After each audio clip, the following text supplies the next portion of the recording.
Welcome to the Feather River Rail Society Operating Department Hand Signal Training video. The Society operates the Western Pacific Railroad Museum at Portola. I'm Kerry Cochran, the General Superintendent for the museum. This video will demonstrate the hand signals we use at the museum to ensure the safe, efficient operation of our equipment. Our mission at the museum is to replicate a 1950s railroad. Radios were in very limited use at that time, so we want to primarily use hand signals in our operation and minimize the use of radios. Our primary focus is to provide safe operation for our visitors, our crew, and our equipment. A fundamental requirement for this is to maintain a safe environment and establish and maintain clear communications amongst all our crew members. This set of hand signal plays a critical role in achieving this goal. This video is meant to supplement, not replace, our rules and bulletin books. So whether you are a new member to our operating department, a seasoned veteran, or an interested visitor to our society, please join me as we demonstrate the commonly used hand signals at the Western Pacific Railroad Museum at Portola. The stop signal is given by swinging your arms below your waist at a right angle to the line of sight of the engine crew. For an emergency stop, swing your arms violently. The stop signal can be given one-handed when appropriate.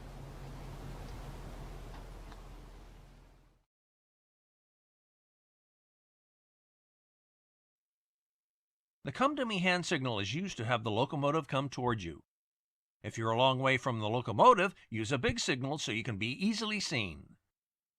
You circle your arms in the plane of your body as if motioning a person to come toward you. Note from the side view how the arms circle in the plane of your body.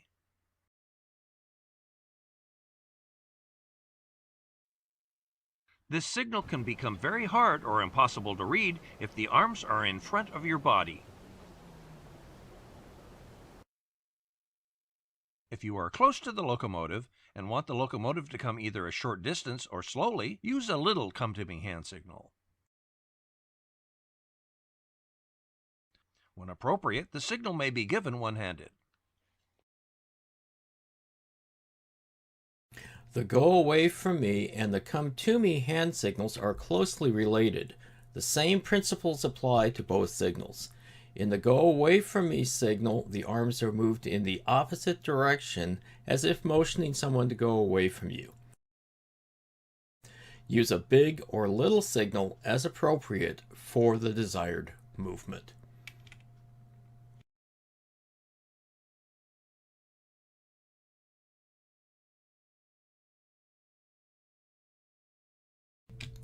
The easy signal cuts the train speed by 1/2. 2 easies will reduce the speed to 1/4. 3 easies is the same as a stop. The signal is given by extending the arms at shoulder height, bringing them to vertical, and returning. We now see the easy signal again from the front.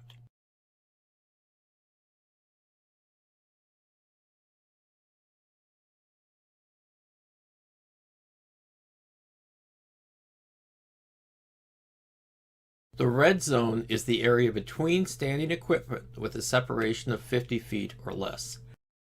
This includes the space between coupled standing equipment when coupling air hoses and cutting in the air.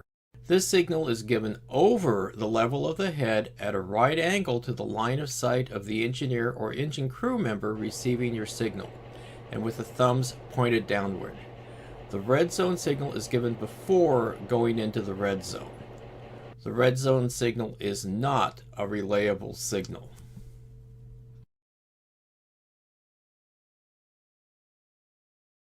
After receiving a red zone signal from a ground crew member, the engineer sets the independent brake and centers the reverser. The engine crew indicates it is safe to go between the cars by extending an arm out the window with the thumb pointed down.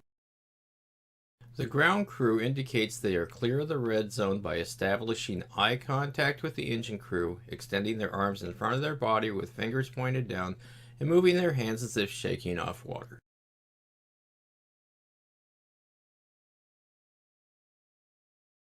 After receiving the ground crew's clear red zone signal, the engine crew gives a one-handed wave out the cab window to acknowledge the ground crew is clear of the red zone.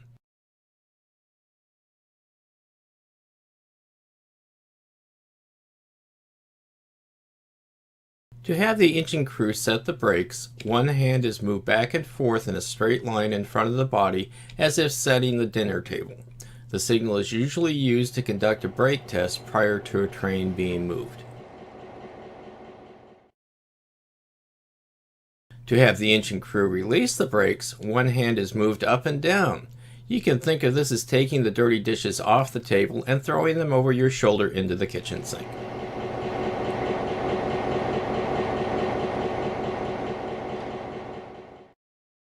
Pass movement control to another crew member. Extend your arms with index fingers pointing at the crew member who is to assume control of the movement.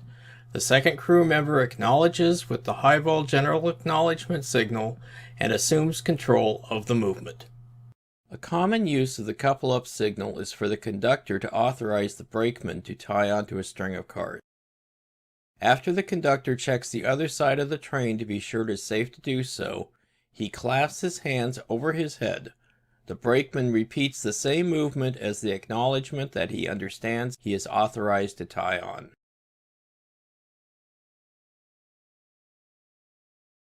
The pin signal is used when unable to release a pin because the knuckle is under tension. It is given by raising one fist with the thumb pointed upward. Once the engineer has released the tension, immediately give a stop signal while lifting the pin. You may then give a go away from me to complete the movement.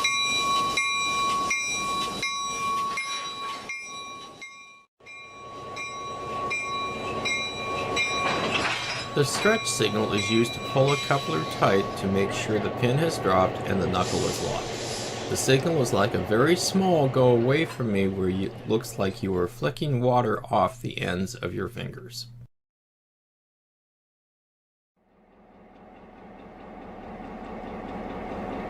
We use the same signal for all moving, highball the air. It also serves as a general purpose signal acknowledging that the proper response was obtained or observed.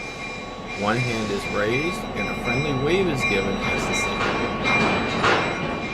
In this video, the conductor is informing the head end crew that the last car is moving.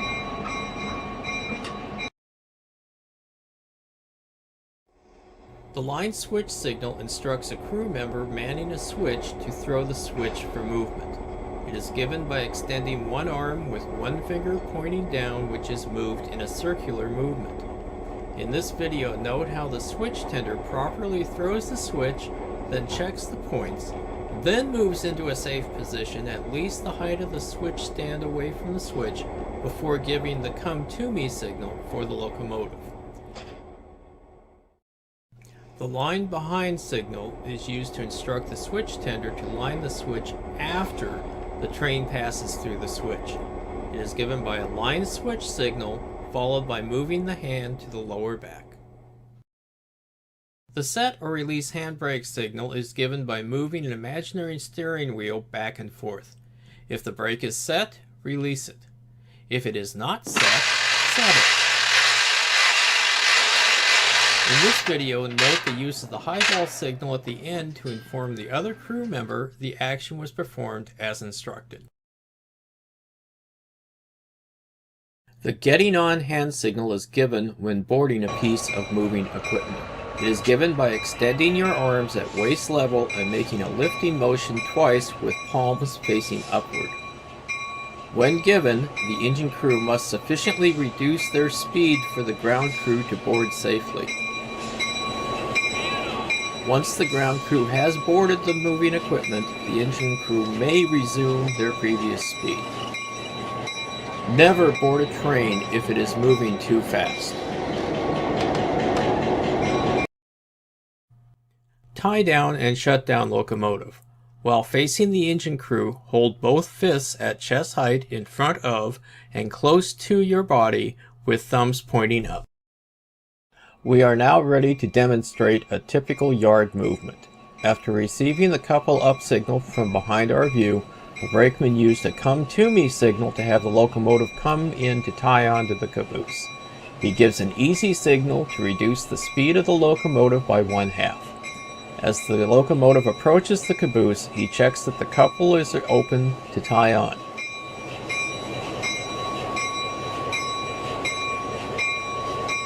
Just as the knuckles approach each other, he gives a stop signal.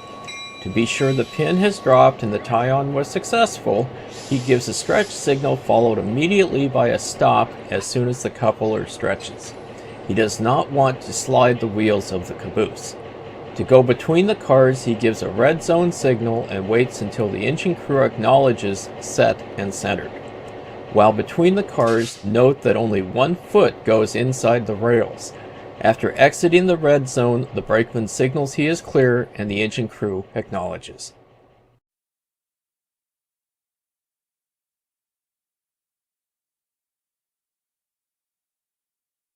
For a stop, lantern is swung at right angles to the track. For an emergency stop, swing violently.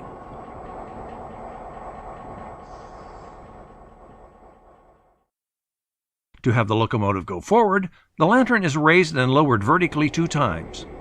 The person giving the signal must know which direction the engine is facing before giving the signal. To back up the locomotive, swing the lantern slowly in a circle 2 times at a right angle to the track.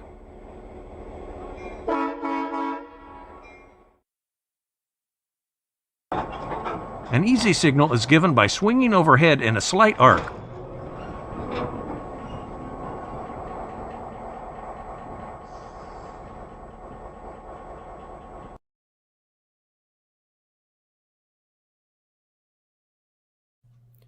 Rule 108. In case of doubt or uncertainty, the safe course must be taken.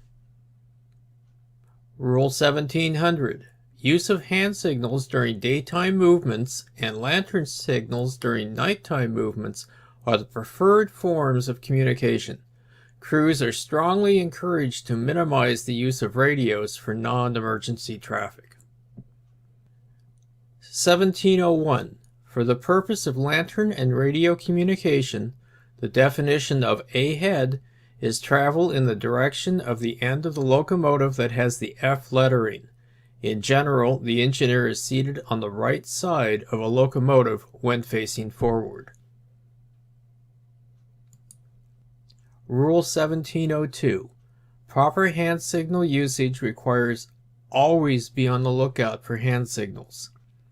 Do not act on any signal that is not understood or not intended for your movement. Always comply with the intent of the signal given. Always tell the engine crew when you are going from hand signals to radio or radio back to hand signals.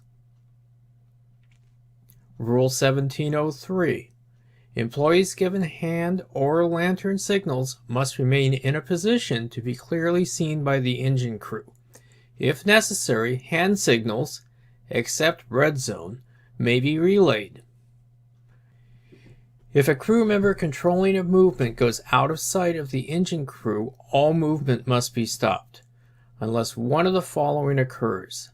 The employee tells the engine crew they are going to radio, or the employee is seen by the engine crew passing control of the movement to another crew member in sight. The second crew member is seen to acknowledge accepting control of the movement.